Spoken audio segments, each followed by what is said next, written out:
A graça e a paz do nosso Senhor Jesus Cristo, seja muito bem-vindo, seja muito bem-vindo ao nosso canal. Que bom ter você por aqui em mais uma aula da Coragem de Confessar. Hoje nós vamos para a aula 7 sobre a Confissão de Fé de Westminster. E para a gente começar a nossa aula, eu gostaria antes de nós orarmos. Pai de amor, Deus eterno, todo-poderoso, clamamos a Ti, Pai, por mais essa aula. Abençoa, nos dê entendimento, nos dê a direção, que o Teu Santo Espírito fale ao nosso e que nós possamos, ó Deus, sermos enriquecidos com a Tua palavra que é viva e eficaz. Nós oramos pedindo a Tua iluminação nessa hora, no nome santo do Senhor Jesus. Amém. Um fato inegável para nós é que nós vivemos numa sociedade individualista. Cada um por si e aqueles que acreditam em Deus, Deus por todos. Nós estamos tão habituados a viver dessa forma que muitas vezes nós não paramos nem para questionar isso. E será que as coisas poderiam ser diferentes? Será que realmente isso é normal? Será que a gente não viveria melhor de uma outra forma? O ser humano é um animal social, isso ficou mais que comprovado nesses períodos de quarentena. Como sentimos falta da comunhão, como nós precisamos de outras pessoas para nos socorrer quando nós estivermos doentes, quando nós precisamos fazer as nossas compras, enfim, algumas vezes nós não podíamos e nós precisávamos de alguém que fizesse isso, seja por aplicativo, seja pela comunhão ou pela vivência dos vizinhos, da comunidade de fé. O fato é que somos seres sociais, nós não nascemos para ficar sozinhos e isolados, nós dependemos um dos outros, querendo ou não, essa é a realidade. Em qualquer grupo, ninguém é autossuficiente, ninguém. Ao contrário, nós somos codependentes um dos outros. E dessa forma nós deveríamos viver olhando para as outras pessoas como companheiras, como pessoas que estão conosco para vivermos juntos, para construirmos juntos a sociedade. Nós teríamos que olhar para elas e pensarmos, nós precisamos de vocês e vocês precisam de nós. Um relacionamento de interdependência. Entretanto, não é isso que acontece. Infelizmente, ao invés de existir a colaboração entre as pessoas, muitas vezes o que nós vemos é uma competição. As pessoas acabam se tornando entre si adversárias. E isso prejudica muito, porque ao invés de nós lutarmos pela vida, nós lutamos uns com os outros. Isso significa que nós não somos mais capazes de enxergar os grupos, os conjuntos de pessoas, mas somente os indivíduos, os átomos que formam a sociedade. Haja visto as várias controvérsias, por exemplo, em redes sociais. E tudo o que a gente disser até aqui sobre individualismo refere-se à sociedade de forma geral. A gente deve examinar agora se a igreja, então vamos pensar agora na comunidade de fé, se a igreja tem aceitado essa influência externa do individualismo moderno ou não. A questão é a seguinte: no mundo que vale a filosofia do cada um para si, na nossa igreja, na igreja de forma geral, será que isso é diferente? No mundo em que as pessoas competem entre si e se veem como adversárias, na igreja, será que as pessoas se veem como companheiras, como irmãs de fato em Cristo? Ainda mais em tempos de pandemia, onde nós poderíamos da nossa casa, deitadinho na nossa cama, acessarmos qualquer culto à distância, qualquer encontro em qualquer lugar do planeta, mensagens, cursos, aulas, a participar de pequenos grupos, encontros de pastoreio virtual, enfim. Será que agora, com a melhoria também da pandemia e com a permissão dos encontros presenciais, do convívio em comunidade de uma forma mais irrestrita, será que ainda nós precisamos uns dos outros? E aí, quando eu falo desse precisar, é do cotidiano, do dia a dia, do estar perto, do conviver. Porque virtualmente a gente tem uma barreira, né? Terminou o culto, terminou a mensagem, eu desligo meu celular e eu tô ali sozinho, eu não tenho os perrengues, digamos assim, muitas vezes, não tô falando que não existam, porque até virtualmente algumas pessoas conseguem complicar as coisas. Mas o fato é que quando nós pensamos em igreja, nós pensamos em comunhão, nós pensamos em estar juntos e nós precisamos pensar como tem sido a nossa comunhão. Será que a gente tem sido só um ajuntamento de pessoas, um amontoado de indivíduos que buscam apenas seus próprios interesses? Eu quero falar com Deus, eu quero ouvir Deus, eu quero me sentir bem. No entanto, se a gente parar para pensar, apesar de tudo isso, a gente sabe que muita gente afirma que a igreja é importante. E a igreja é importante. Existe uma grande distância entre o que se diz e o que se vive na prática. Dizer que a igreja é importante, que ela é necessária, é bíblico, com certeza. A palavra nos exorta a não deixarmos de congregar. No entanto, viver isso e valorizar essa vivência é que é muito difícil. E esse é o nosso desafio nessa aula. A gente vai falar um pouquinho então sobre igreja. A comunhão da igreja, a gente vai tentar responder aí se a igreja é importante à vistas da Confissão de Fé de Westminster, e nós vamos percorrer aqui um caminho um pouquinho diferente. Nós pretendemos então examinar os motivos que nos fazem duvidar da importância da igreja. Então nós vamos aí numa contramão. Nós vamos falar sobre a igreja que nós vemos, né, essa da comunhão do dia a dia, então do contato, e da igreja que nós não vemos. E para quem serve e quem manda na igreja afinal. Então vamos começar aí. O nosso passo nesse sentido é pensar que a gente deve olhar para a confissão. A Confissão de Fé de Westminster é diferente nesse sentido? Será que a Confissão de Fé tem uma contribuição a dar contra o individualismo do nosso mundo e das nossas igrejas? Infelizmente, nós somos obrigados aqui a reconhecer que a Confissão de Fé de Westminster também aí corrobora a esse individualismo. Está ali presente. Basta a gente examinar o índice de assunto da Confissão de Fé para nós percebermos isso.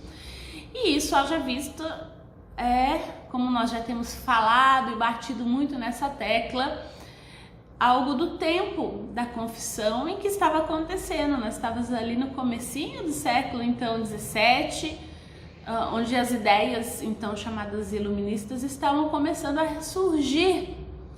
E a gente vai ver então que se a gente olhar, eu estou falando aqui da questão do índice, nós vamos olhar que vai falar de Deus, da criação, ok, da queda do ser humano e da presença do mal no mundo.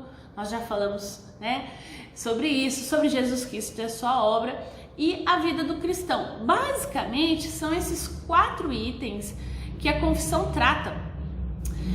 E se a gente vai ver, é só lá no 25º capítulo da confissão é que vai falar alguma coisa sobre igreja, sobre vida em comunidade, sobre estar juntos. Então a impressão que fica é que o importante mesmo é o indivíduo, a sua salvação, a sua vida, e se está ok, está tudo certo. O fato é que a igreja adota a Confissão de Fé de Westminster e o Catecismo Menor. E aí a gente pensa que quando a gente olha, por exemplo, o Catecismo Menor, o Catecismo não fala nada a respeito da igreja.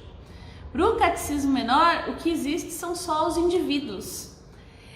E no estudo que nós estamos aqui desenvolvendo, então, da Confissão de Fé, a gente deve examinar ela de forma crítica, à luz da Bíblia. E à luz da Bíblia, ninguém é crente sozinho. Por isso, nós devemos estudar a Bíblia e o que ela diz sobre o individualismo presente no nosso mundo, na igreja e também na confissão de fé. É lógico que o indivíduo aqui não deixa de ter importância no ensino bíblico, não é isso que nós estamos falando, né? Nós não estamos aqui contradizendo aquilo que nós vimos até aqui da salvação individual. O fato é que, examinando o Antigo e o Novo Testamento, quando Deus chama indivíduos, Ele os chama para formar um povo, para estar junto de outras pessoas. E inúmeros textos bíblicos a gente poderia lembrar aqui, mas eu vou destacar apenas 2 para ilustrar isso. O primeiro deles, então, Gênesis 12, de 1 a 2. Certo dia o Senhor Deus disse a Abrão: saia da sua terra, do meio dos seus parentes, da casa do seu pai, e vá para a terra que eu lhe mostrarei. Os seus descendentes vão formar uma grande nação. Eu os abençoarei, seu nome será famoso e você será uma bênção para os outros. Nós temos aqui o chamado de Deus a Abrão. Como indivíduo, Abrão foi desafiado a deixar tudo para obedecer a Deus. Mas está bem claro que o objetivo final de Deus, no chamado feito a um indivíduo, foi o de formar uma grande nação. Então a gente tem aí, em outras palavras, a intenção de Deus de constituir um povo, uma comunidade. Outro texto, 1 Pedro 2, de 9 a 10, que diz: vocês são a raça escolhida, os sacerdotes do rei, a nação completamente dedicada a Deus, o povo que pertence a Ele. Vocês foram escolhidos para anunciar os atos poderosos de Deus, que os chamou da escuridão para a sua maravilhosa luz. Antes vocês não eram o povo de Deus, mas agora são o seu povo. Antes não conheciam a misericórdia de Deus, mas agora já receberam a sua misericórdia. A carta de Pedro, ela explora o fato de que os cristãos são povo. Um povo que antes de estarem em Cristo eram indivíduos isolados. E foi exatamente o fato de se unirem a Cristo que os tornou povo. E como afirma Moltmann, ninguém tem ou obtém a vida eterna para si mesmo sem comunhão com outras pessoas e sem comunhão com toda a criação. Então, nós vamos estudar a Confissão de Fé de Westminster e ver aqui o que ela fala a respeito disso e redescobrir a importância da igreja. Nós precisamos afirmar a sua importância até na nossa confissão de fé. É muito importante isso. Tudo isso só pode ser feito mediante um estudo sério da Bíblia, que valorize muito a comunidade, tanto do Antigo como do Novo Testamento. E de uma forma geral, existe um grande desconhecimento dos acontecimentos da história da igreja no nosso meio. Nós estamos tão absorvidos pelo presente, tão preocupados com o futuro, que a gente acaba deixando de lado o passado. É curioso observar o interesse pelo futuro que existe nas pessoas da igreja. Se a gente falar que vai estudar Apocalipse, escatologia, nós vamos ter classes de escola bíblica lotadas. Pessoas querem saber a respeito do fim dos tempos, os detalhes, como vai ser, como não vai ser. No entanto, quando a gente faz o contrário, a gente fala que vai estudar Atos dos Apóstolos, a história da igreja. No primeiro momento até tem bastante gente interessada, mas isso aí vai diminuindo. E aí no final a gente acaba com 3, 4. Parece estranho isso, mas o fato é que a gente perde um pouco do interesse de como Deus atua na história. Ele atua na história, isso é maravilhoso. Então quando a gente estuda a história, a gente descobre que o que Deus fez, o que Deus está fazendo. Então, o nosso amor a Deus deveria se manifestar no interesse do estudo da história, das suas obras na história da humanidade. E era isso que acontecia com o povo de Israel nos tempos do Antigo Testamento. Continuamente aquele povo de Israel recordava os eventos do passado em que Deus tinha atuado, trazia à memória aquilo que dava esperança. Falava da libertação do povo no Egito, da peregrinação pelo deserto, a conquista da terra prometida, toda vez que o povo ia para Jerusalém, ia cantando aquilo que Deus tinha feito na história do seu povo, trazendo a memória. E a gente vê que no Antigo Testamento acontece a mesma coisa. O próprio Jesus Cristo nos ensina a valorizar o passado, e aqui é importante a gente pensar que não é viver o passado, é lembrar. Quando ele estabelece a Santa Ceia, ele recomendou fazer isso em memória de mim. Então aqui a gente trata de uma igreja que vive, que tem uma história, que está no presente, que olha sim para o futuro, mas não vive só no futuro. Nós precisamos ter em mente que nós também somos uma que a gente vai chamar aqui de igreja invisível. E esse assunto só pode ser entendido no contexto da Reforma Protestante do século XVI. É importante a gente entender bem a Confissão de Fé de Westminster, o que ela diz sobre a igreja, e se a gente ignorar o contexto histórico da Reforma, a gente não vai entender isso. Por isso eu gostaria de começar destacando a importância da história. Nós precisamos conhecer a história da Reforma no século XVI para compreender a nossa confissão de fé. No século XVI, nós tivemos grandes reformadores como Martinho Lutero, João Calvino, John Knox, e eles atuaram em lugares diferentes, tendo em comum a mesma preocupação: promover uma reforma na igreja a partir de ensinos bíblicos, não mais pela tradição. E é lógico que essa tarefa ela foi gigantesca, foi difícil, e a igreja daquela época ela estava solidamente organizada e possuía muito poder, não foi uma coisa simples. Mas foi por isso, e justamente por isso, que os reformadores enfrentaram sérios problemas. E aqui eu quero destacar o problema da organização da igreja. Que problema foi esse? Qual foi o conteúdo então? Para a gente entender. Por exemplo, hoje, nos nossos dias, nós temos várias igrejas organizadas, várias denominações. Nós, protestantes do Brasil, a gente considera todas as igrejas evangélicas como cristãs. Ok, recebemos membros de outras denominações sem qualquer dificuldade, né? Desde que o batismo seja feito em nome do Pai, do Filho e do Espírito Santo. Ninguém duvida que as outras igrejas evangélicas sejam irmãs. Mas na época da Reforma do século XVI, as coisas eram muito diferentes.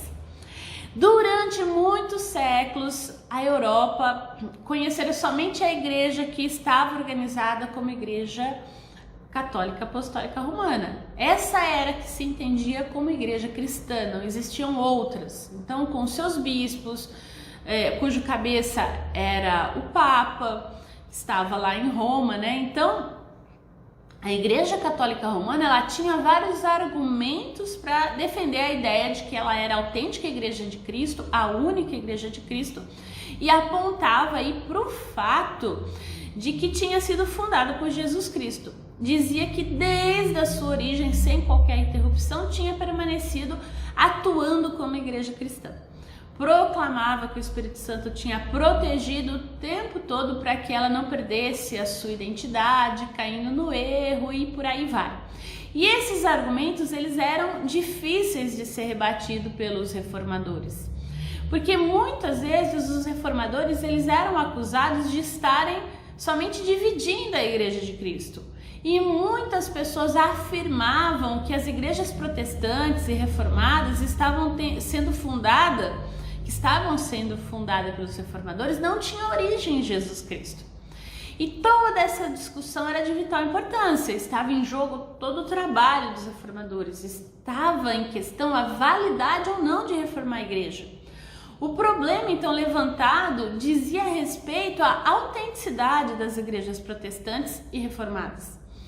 Foi exatamente por causa dessa discussão que surgiu a distinção entre a igreja que nós vemos, as chamadas denominações, e a igreja que nós não vemos, né? Que é o corpo de Cristo. E aí, para a gente entender, né? Para a gente usar a linguagem da nossa confissão, então a igreja visível e a igreja invisível. E que igreja então são essas? Para responder, vejamos o próximo texto da Confissão de Fé de Westminster, no capítulo 25, parágrafo 1º, ela fornece a seguinte explicação para a Igreja invisível. A Igreja Católica ou Universal, que é invisível, consta do número total dos eleitos que já foram, dos que agora são e dos que ainda serão reunidos em um só corpo sob Cristo, seu cabeça. Ela é a esposa, o corpo, a plenitude daquele que cumpre tudo em todas as coisas. Então, sobre a igreja visível, a confissão diz o seguinte no parágrafo 25, no capítulo 25, parágrafo 2. A igreja visível consta de todos aqueles que pelo mundo inteiro professam a verdadeira religião, juntamente com seus filhos. É o reino do Senhor Jesus, a casa e família de Deus, fora da qual não há possibilidade ordinária de salvação. Nessas duas definições, eu gostaria de destacar os seguintes pontos. Primeiro, a igreja visível, ela é formada pelos cristãos que estão vivos conosco. A igreja invisível é formada pelos cristãos de todos os tempos, desde aqueles que já morreram e daqueles ainda que virão.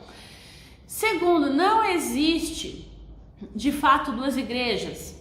A gente não pode dizer que a igreja se opõe a outra ou que uma igreja é falsa e a outra é verdadeira. Na realidade, a igreja visível inteira a igreja invisível.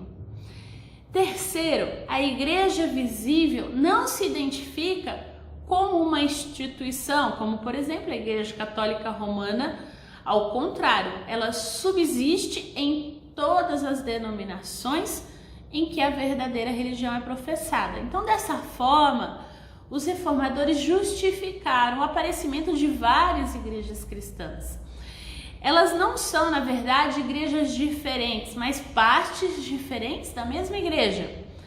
A igreja invisível é integrada por todos os cristãos. Então, seja eu, presbiteriano independente, presbiteriano do Brasil, assembleiano, enfim, e outras denominações que nós temos aí, nós fazemos parte dessa igreja invisível. Então, e depois de fazer essa distinção entre a igreja visível e a igreja invisível, a confissão de fé destaca o seguinte no capítulo 25, parágrafos 4 e 5. As igrejas particulares que não são membros da igreja visível são mais ou menos puras, conforme nelas é com mais ou menos pureza, ensinado e abraçado o evangelho, administradas as ordenanças e celebrado o culto público. As igrejas mais puras, debaixo do céu, estão sujeitas à mistura e ao erro. Algumas têm degenerado ao ponto de não serem mais igrejas de Cristo, mas sinagogas de Satanás. Não obstante, haverá sempre sobre a terra uma igreja para adorar a Deus, segundo a vontade dele mesmo. Esses dois parágrafos são muito importantes e atuais para nós. Neles fica bem claro que as igrejas que nós temos são sempre imperfeitas e sempre sujeitas ao erro. É exatamente por causa disso que nós precisamos sempre fazer reformas e correções, segundo a palavra de Deus. Por isso que é uma igreja reformada sempre se reformando. Então, nesse aspecto, é isso que os reformadores fizeram. A partir da Bíblia, eles promoveram uma reforma na igreja, no tempo em que eles viveram. Na sua intenção era fazer com que a igreja voltasse a sua fidelidade a Deus. E isso também que nós precisamos fazer continuamente. Nós não podemos nos limitar a conservar a igreja como ela é, como ela se apresenta. Tá bom assim. A igreja sempre tem falhas e a serem corrigidas. Nós precisamos olhar de forma crítica para a nossa realidade e fazer as alterações necessárias segundo as Escrituras Sagradas. É por isso que o lema da Reforma Protestante do século XVI foi uma igreja reformada sempre se reformando. Portanto, nós temos de prosseguir reformando a igreja, corrigindo seus desvios, os seus erros, se arrependendo, se colocando e se prostrando diante de Deus e pedindo a sua orientação pela Bíblia, procurando sempre sermos mais fiéis a Deus. Não foi fácil fazer a reforma do século XVI. Todavia, com a graça de Deus, os reformadores tiveram a coragem, a ousadia de realizá-lo. Foi um processo lento, foi um processo doloroso. Foi um movimento que exigiu muita consagração, muito sacrifício. No entanto, nem sempre nós aprendemos as lições da história da qual Deus está atuando. Muitas vezes nós caímos no erro que os reformadores combateram. Nós nos colocamos contra as reformas. Até em nome da fidelidade a Deus, nós insistimos em conservar as coisas exatamente como estão. Haja visto várias brigas, discussões nas igrejas em que nós temos hoje. Por isso, a distinção da Confissão de Fé de Westminster continua a ser útil para nós. Nós somos a igreja visível. Estamos sempre sujeitos a erros. Nós precisamos vamos pensar assim, olhar para nós, promover reformas contínuas na igreja segundo a palavra de Deus e inspirados pela palavra de Deus, para que a gente possa glorificar a Deus. Porque é muito importante nós sermos críticos, Aqui a gente tem falado bastante sobre essa criticidade, porque é importante uma autoavaliação de quem nós somos como igreja, que testemunho nós estamos dando para aqueles que estão à nossa volta. Porque em algum momento talvez você já tenha se perguntado como seria a vida sem a igreja. E aí eu digo, se a igreja visível que nós somos sair do endereço onde ela está, ela vai fazer falta? As pessoas à volta vão sentir falta? E nós vemos isso na quarentena, Será que a igreja fez falta? Você já parou para pensar nisso?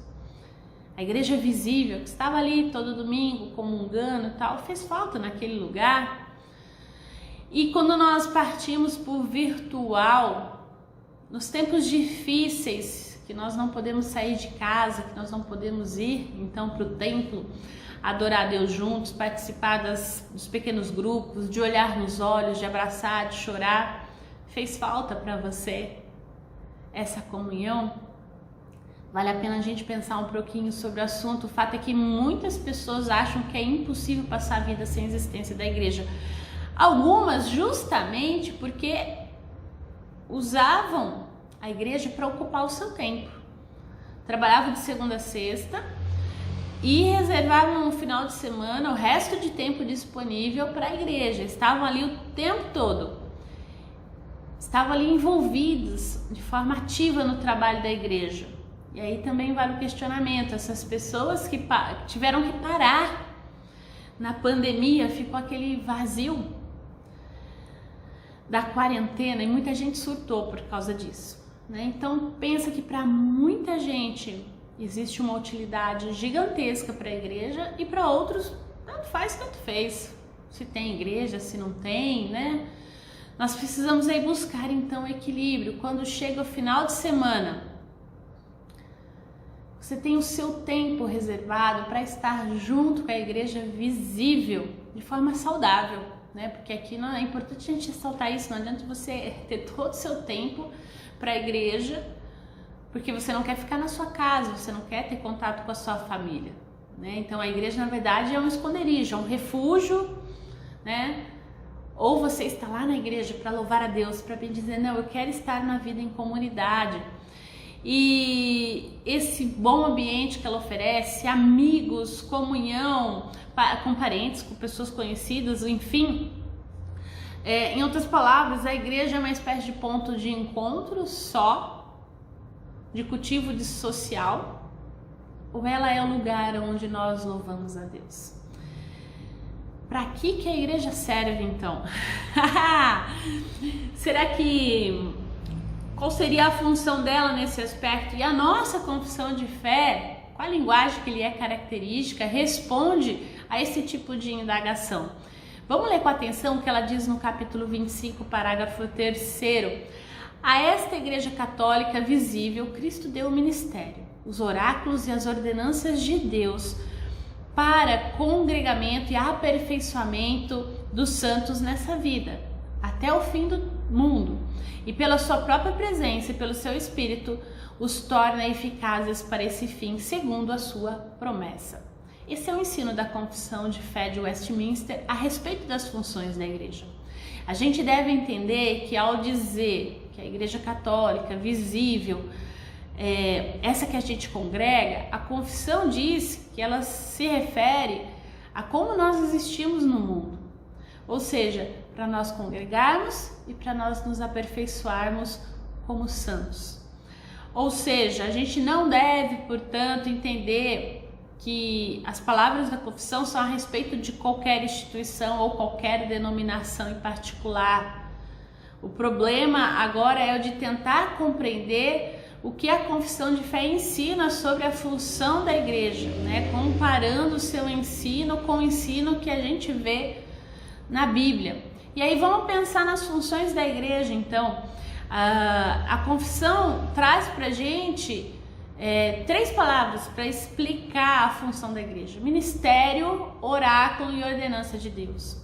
O primeiro deles, que é o ministério. A palavra ministério é de origem latina e o seu significado equivale ao significado da palavra grega diaconia. Então a gente não deve aqui pensar que o termo ministério refere-se apenas a pastores que a igreja tem.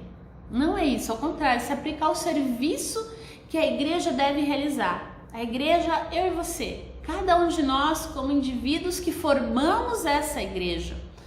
Então, a palavra diaconia, ela se aplica antes de tudo ao serviço material necessário à comunidade, como serviço às mesas, né? A coleta aos pobres de Jerusalém, que a Bíblia cita, por exemplo. Então nós temos aí uma primeira razão para a existência da igreja. Ela existe para o ministério, para o serviço a Deus.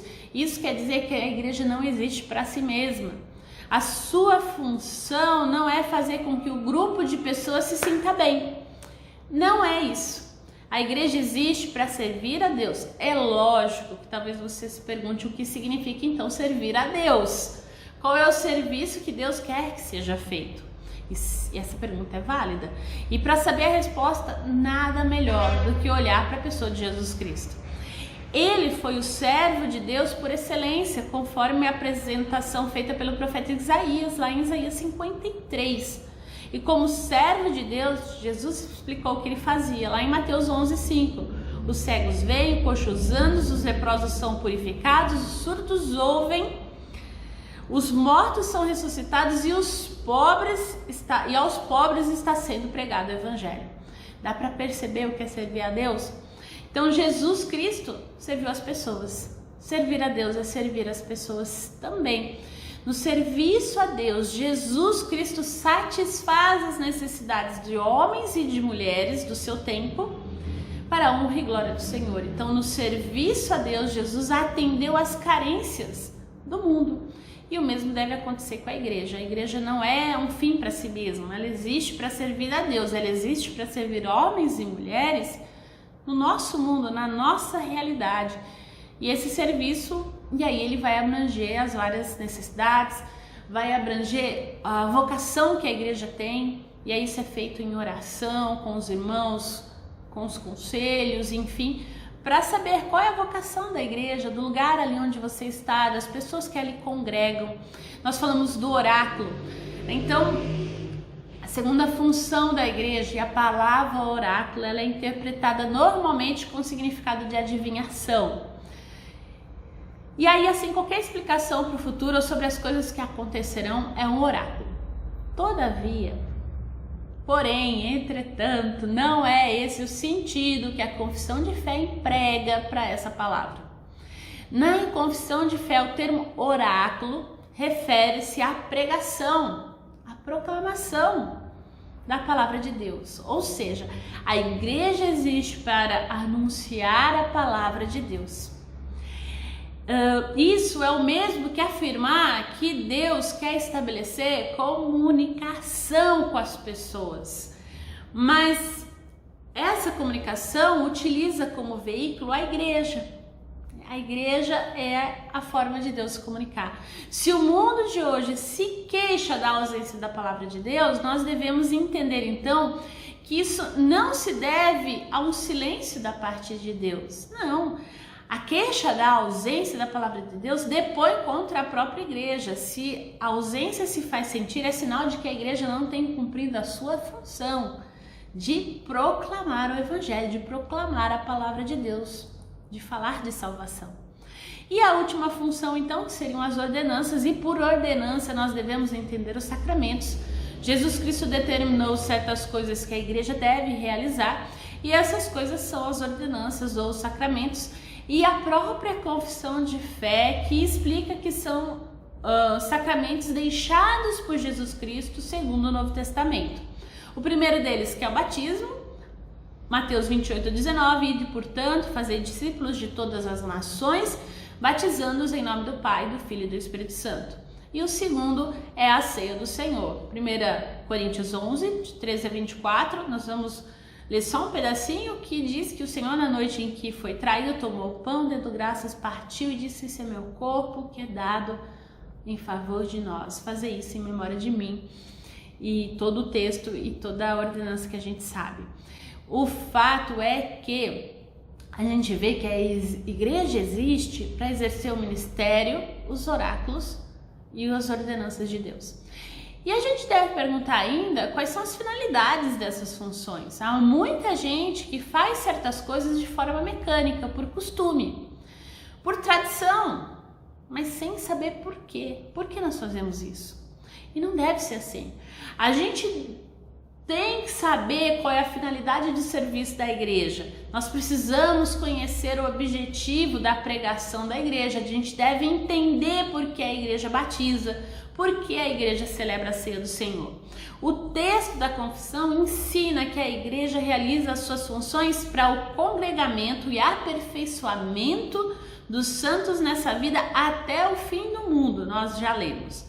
Em outras palavras, quando a igreja cumpre a sua missão, acontecem certos fenômenos, como a reunião e o aperfeiçoamento dos cristãos. E foi essa a experiência da igreja primitiva. Lá em Atos 4:24 vai dizer que os cristãos perseveravam na doutrina dos apóstolos e na comunhão, no partir do pão e nas orações. E com grande poder os apóstolos davam testemunho da ressurreição de Jesus Cristo. Com isso, todos os crentes estavam juntos e tinham tudo em comum. E da comunhão dos que creiam eram o coração e a alma. Não é, portanto, só o mundo que se beneficia quando a igreja cumpre a sua missão. Quando isso acontece, ela própria sai ganhando. Seus membros se reúnem, se aperfeiçoam à medida que atuam fazendo a vontade de Deus. Olha que coisa maravilhosa! E quando a gente pensa nas tarefas que a igreja então tem para cumprir, ocorre com frequência o desânimo. A gente se sente incapaz de realizar tanta coisa. Mas a gente deve pensar que Deus não nos pede o que a gente não pode fazer. E isso é maravilhoso. Nós devemos reconhecer que Deus mesmo nos capacita para as tarefas para as quais Ele nos chamou para desempenhar. E essa é a promessa de inúmeros textos bíblicos. É essa promessa que a gente encontra no final do Evangelho de Mateus, quando Jesus ordena aos seus discípulos que fossem fazer outros discípulos, batizando-os, ensinando-os, né? Foram nessas ocasiões, então, que ele diz que eu estou convosco todos os dias, até a consumação dos séculos. Nós não estamos sozinhos. E por fim, sempre que há eleições para os mais diversos cargos públicos, quando nós olhamos para a nossa sociedade, para o nosso país, aparecem os candidatos, né? E os candidatos são geralmente de número superior aos cargos disponíveis, e a maioria não é eleita. Na igreja a gente tem justamente o contrário. Muitas vezes nós temos função e pouca gente para realizar tudo isso. O fato é que a gente precisa pedir a Deus que nos dê capacidade, que nos capacite, porque quem manda na igreja não são as pessoas, é Deus, a igreja é dele, é por ele e para ele. Nós frequentemente ouvimos falar que o tempo presente é um tempo de decadência em todos os sentidos, e muitas vezes fica a impressão de que a igreja do passado teria sido mais perfeita, melhor que a atual. E muitas vezes nós ouvimos muitas nostalgias, na época do pastor fulano, na época, enfim, que era bom. Será que isso é verdade? Será que a gente encontra, por exemplo, a luta pelo poder na igreja primitiva? Será que houve luta também pelo poder entre os discípulos de Jesus? Será que houve dificuldade, perrengue? Houve.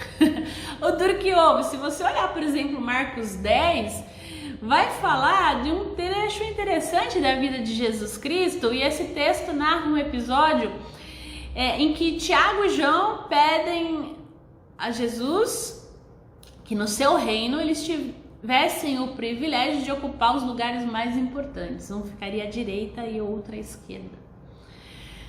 Quando soube desse pedido, os outros discípulos ficaram indignados. Como assim, né? O fato é que nessa história fica claro que os discípulos tinham ideias erradas a respeito do reino de Deus, e fica também claro que uns não eram melhores que os outros. Todos queriam um lugar de destaque no reino, mas Deus deixa claro que não vai ser assim. Você pode olhar também Atos 15, vai falar da mesma luta pelo poder que ali aparece. Os judeus, queriam ter controle sobre a igreja, enfim, e os outros chamados então gentios que não queriam se sujeitar às ideias ou aceitar a lei de Moisés, e por aí vai. Nós poderíamos continuar com vários outros exemplos ao longo do tempo. E talvez você lembre de um exemplo aí dentro da sua igreja, se você que nos assiste é de fora. Mas os que nós pensamos aqui, nesses dois, são suficientes para a gente compreender. O poder exerce uma grande atração entre os seres humanos, e até mesmo dentro da igreja existe a luta pelo poder, e essa luta corrompe. Por isso que foi necessário reforma. O que a confissão de fé diz sobre esse assunto? A confissão diz o seguinte: não há outro cabeça da igreja senão o Senhor Jesus Cristo. Em sentido algum pode ser o Papa de Roma a cabeça dela, mas ele é aquele anticristo, aquele homem de pecado e filho da perdição que se exalta da igreja contra Cristo e contra tudo o que se chama Deus. Há duas coisas que a gente vai chamar a atenção nesse parágrafo. O primeiro, que é negativo, A confissão afirma que o Papa não é a cabeça de Jesus Cristo. Essa foi uma das grandes disputas da reforma do século XVI, e ainda hoje esse é um ponto de maior atrito entre católicos e protestantes. O fato é que nós não aceitamos, em hipótese alguma, que qualquer outra pessoa se coloque como cabeça da igreja, senão Jesus Cristo. E um fato positivo, a confissão afirma que a única cabeça é o Senhor Jesus Cristo, e essa posição é profundamente bíblica. Paulo fala isso lá aos Efésios no capítulo 4, ele vai repetir isso aos Colossenses lá no capítulo 1. O fato é que Cristo é o Senhor da igreja. Nós temos condições de responder então e de pensar: quem manda na igreja é Jesus Cristo. Só Jesus deve comandar a igreja. Nós temos aí os concílios, as várias organizações de igreja, mas todo concílio, todo organismo, tudo aquilo que nós formamos como administração eclesiástica precisa estar debaixo de Jesus Cristo. Nós devemos nos orientar para Jesus Cristo, é Cristo quem deve dirigir os nossos passos. Se os católicos têm o Papa como cabeça, eles dizem que o Papa é a cabeça visível, ao passo que Jesus Cristo é a cabeça invisível. O fato é que a história tem demonstrado um grande perigo nessa posição. E a gente, como protestante, além de condenar o papado nesse sentido, nós precisamos dar um passo a mais. Não é só tacar pedra. Nós temos de olhar e examinar a nossa conduta, nós dentro das nossas igrejas. Será que nós não temos colocado líderes no lugar de Cristo?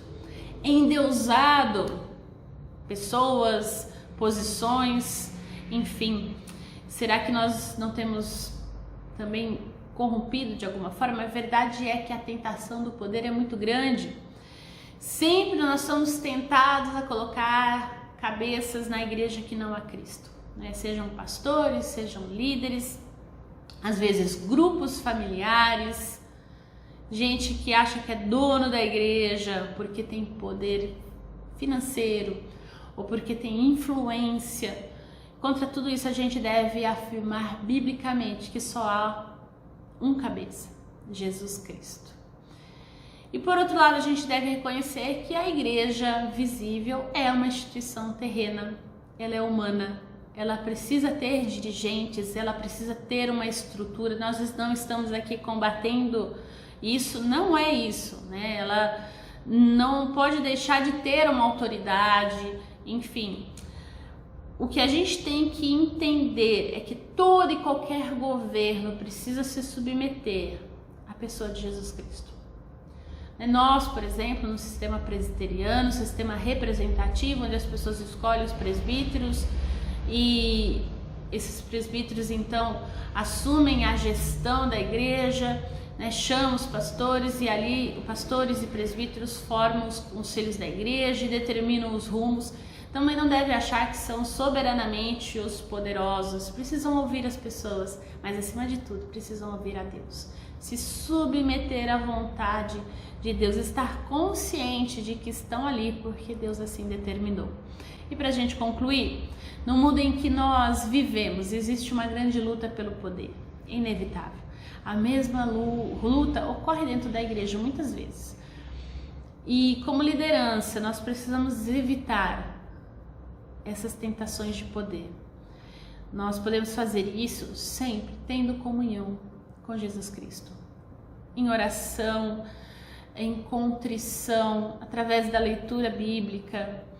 Nós só podemos estar e viver a igreja visível estando realmente junto da igreja invisível. Nós somos indivíduos que agora fazemos parte de uma comunidade. E nós precisamos entender que essa comunidade ela tem problemas, ela precisa de reformas, é bem verdade, mas que seria difícil, muito ruim uma vida sem igreja, seria. Seja ela virtual ou física, nós precisamos uns dos outros. E para que a gente possa cumprir a nossa função, o ministério, os oráculos e as ordenanças de Deus, nós precisamos uns dos outros. E não nos esqueçamos que o cabeça é Jesus Cristo. Até a próxima aula, que Deus abençoe você e até lá!